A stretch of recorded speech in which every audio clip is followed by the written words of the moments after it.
ដូចអរគុណទៅទៅដល់ប្រទេសរបស់ទៅទៅរបស់អស់លោកនេះពុទ្ធបរិស័ទបាទទឹកចិត្តរបស់អស់លោកនេះពុទ្ធបរិស័ទនេះទឹកចិត្តល្អនេះទឹកចិត្តសប្បុរសនេះចេះជួយចែករំលែកបាទមានអ្នកជ្រុះទូរស័ព្ទបាទមានទូរស័ព្ទនេះអ្នកណាបាត់ទូរស័ព្ទមិនតាមមកយកនៅកន្លែងនេះបាទទូរស័ព្ទបាទអ្នកណាជ្រុះទូរស័ព្ទបាទអរលោកអ្នកជាពុទ្ធបរិស័ទដែលបានអញ្ជើញមកហើយក៏មានតែចិត្តអំណរប្រាថ្នាចូលរួមក្នុងការឧបត្ថម្ភគ្រប់គ្រងជំនួយកាត់ផលទីផ្សេងៗបាទសម្រាប់ប្រទេសខ្លះជាបុណ្យជាកសលរបស់អរលោកនេះទៅបាទជាបុណ្យជាកសលរបស់អរលោកនេះគឺជាអរលោកជាប្រយោជន៍គឺជាអរលោកជាប្រយោជន៍ទៅវិញ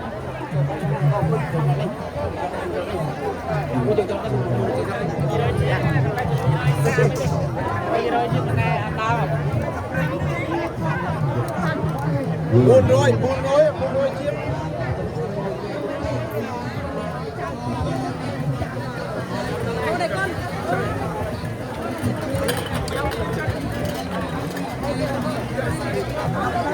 បានមកយើងដាក់បានទៅ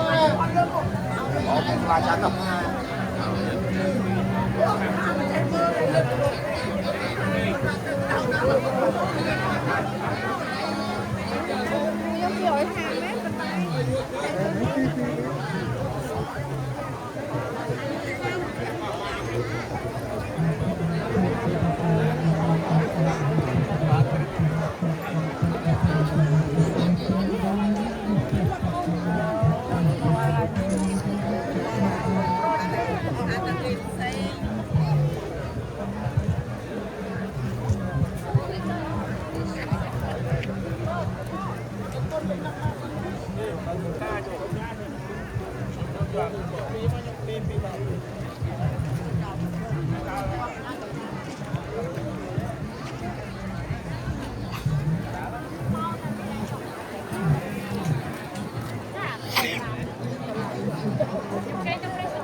ចាប់ដល់